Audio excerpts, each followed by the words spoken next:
Non, tonton.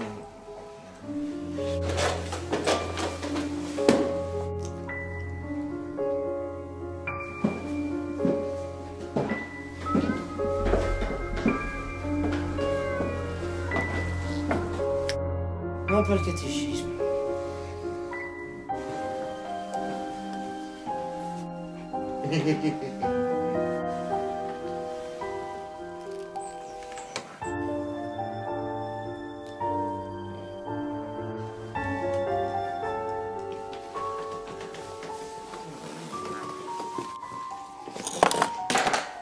Ouais.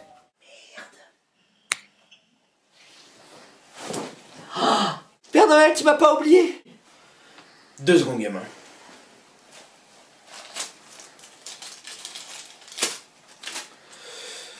Je ne suis pas le Père Noël. Je suis Pierre Noël. Je suis le Père Noël des métalleux. Ah, et c'est qui lui? Coucou. Rudy, mon reine. Coucou. Coucou. Coucou. Ta gueule. Pourquoi t'es en retard? Je vais dire qu'il y est arrivé Des éléments indépendants de ma volonté. des éléments indépendants de ma volonté. C'est surtout qu'à chaque fois qu'il livre un cadeau, il se bourre la gueule. Je sais pas ce qu'il veut dire.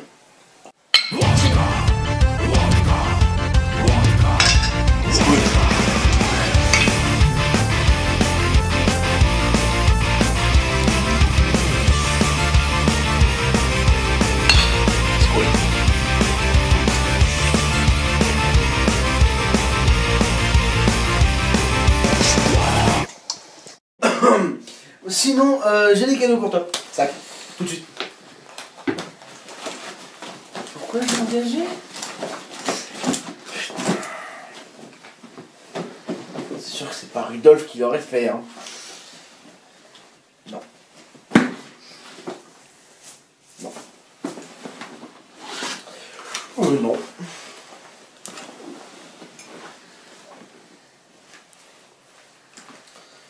Oh, c'est trop beau pour toi, ça.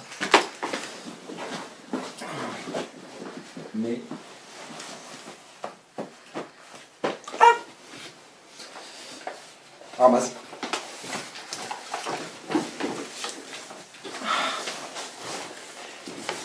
Voici. Scénario du nouveau MRC? Bon, bah maintenant que t'as ça, bah... Bébine! Vous aviez dit que vous alliez calmer un petit peu la dose. Pourquoi je l'ai engagé? C'est votre médecin qui m'a engagé. Putain, dégage, allez dehors. Oh, il a pris la bouteille. Au fait, générique.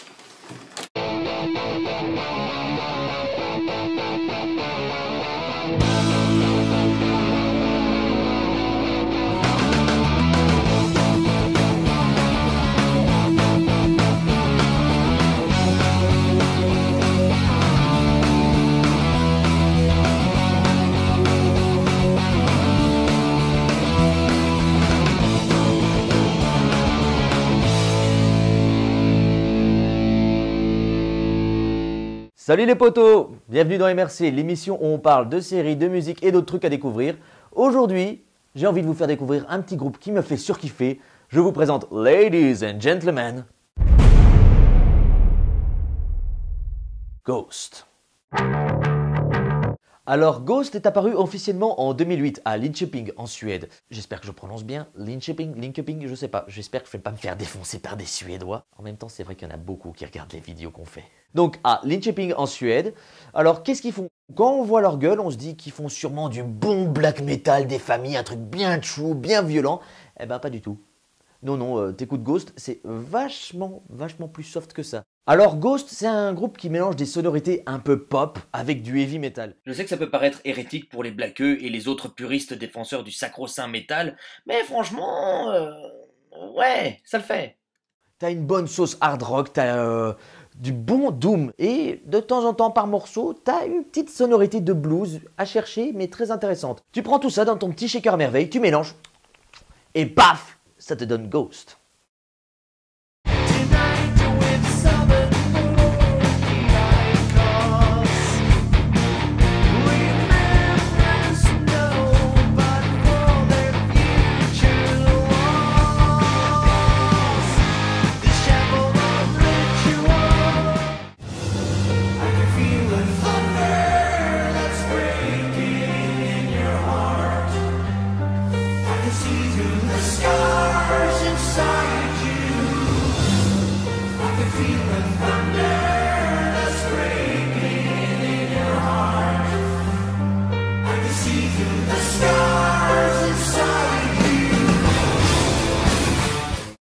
Well, I was born an original sinner.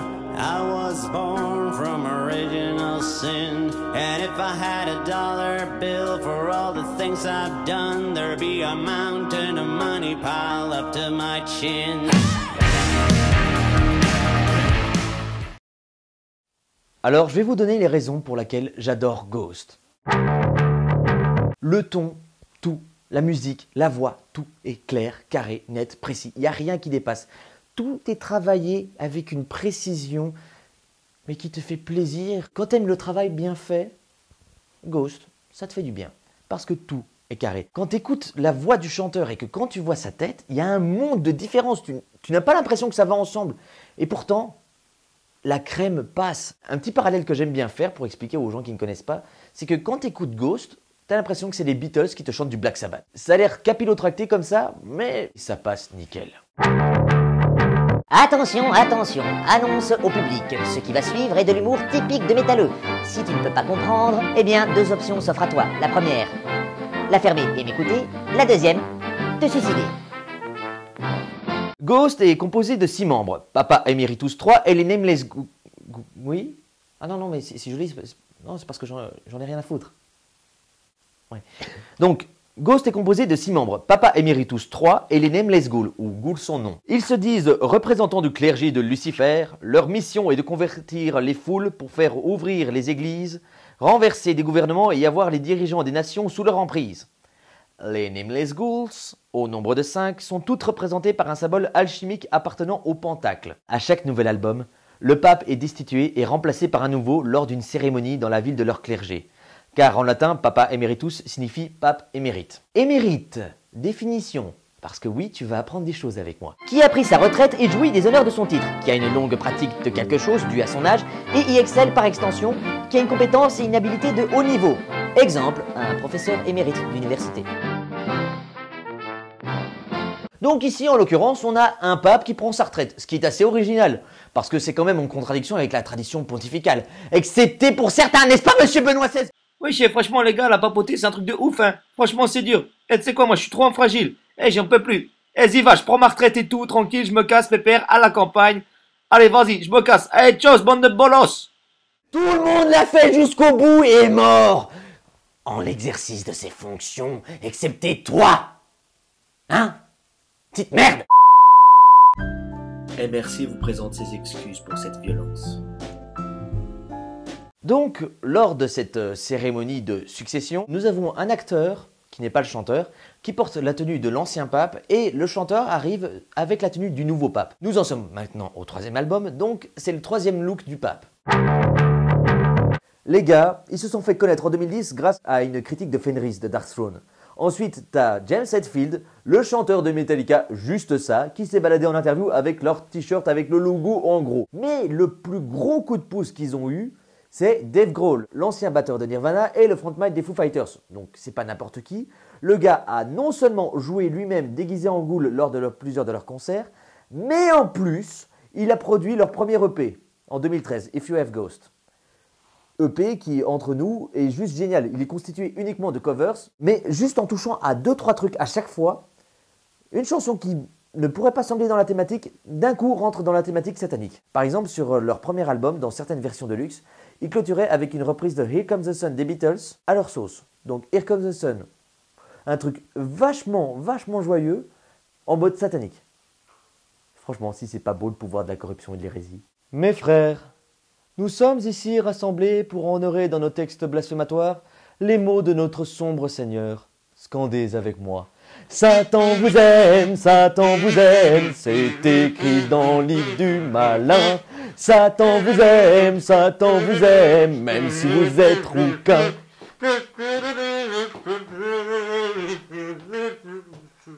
Tu peux arrêter. Tu l'as cassé. Les gars, ils se prennent pas la tête du tout. Ils sont dans leur délire, franchement, tout simplement. On fait de la chanson. En interview, ils se permettent des petits traits d'esprit comme ça, un peu de subtilité. Parfois quelques petits gros mots, parfois un petit mot d'humour. Papa Emeritus, en concert, franchement, il déconne avec le public. Il déconne sur la thématique des chansons. Ça parle de Satan, les gars. Hey, la chanson suivante, elle parle de cul. But do you guys know what you have tonight? A boner? No. What do you guys have tonight? Yes.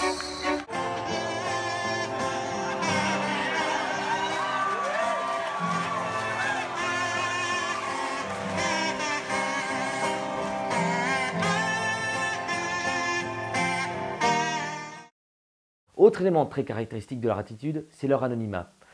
Bien entendu, le fait qu'ils soient masqués, ça attire le curieux, le public est intrigué, donc il y a un petit côté mysticisme, mais aussi grands avantages, c'est que l'anonymat, ça leur permet une énorme fluidité dans le line-up. Jusqu'ici, ils ont changé, d'après les dires, une dizaine de fois de musiciens depuis 2008, sans qu'on s'en rende vraiment compte.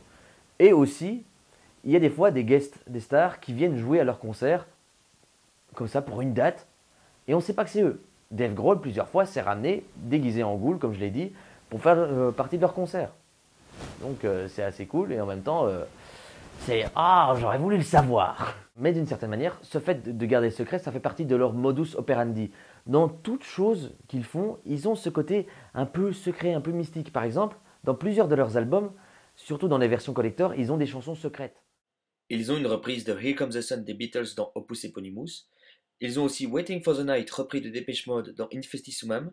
Et dans Meloria, le morceau original Zénith. Et donc avec eux, il faut toujours chercher ces petits bijoux. Mais bon, j'imagine que ça leur fait plaisir de nous faire tourner en bourrique. Hein, les petits canailloux? Je l'ai déjà dit, mais j'insiste. Les gars, ils font tout de manière propre. Non seulement d'un point de vue musical, mais aussi d'un point de vue visuel. Tu regardes l'illustration du dernier album et du dernier EP, je suis désolé, c'est beau. C'est putain de beau. Les gars, ils se sont dit, on va faire un délire, on rentre dans une esthétique art moderne, années 20, d'accord.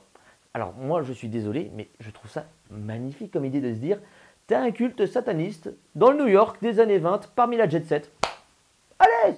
En plus, Papa Emeritus, il s'est fait une garde-robe avec un couturier, donc il a sa mitre, sa robe, tout l'attirail, ouah, le maquillage, ouah. Et en plus, il s'est payé le luxe de se faire une tenue un poil plus relax, un poil plus chicos. Il pète le style, c'est pas relax, il pète le style. Il est relax dedans, mais il pète le style. Moi, je me fous dans une tenue relax, je suis dans mon Kigurumi Totoro et je suis loin de péter la classe. Lui, il pète la classe. C'est pas juste. C'est bien, mais c'est pas juste. Bon, tant pis. Mais, comme dit l'autre, ils ont vachement compris la leçon de less is more.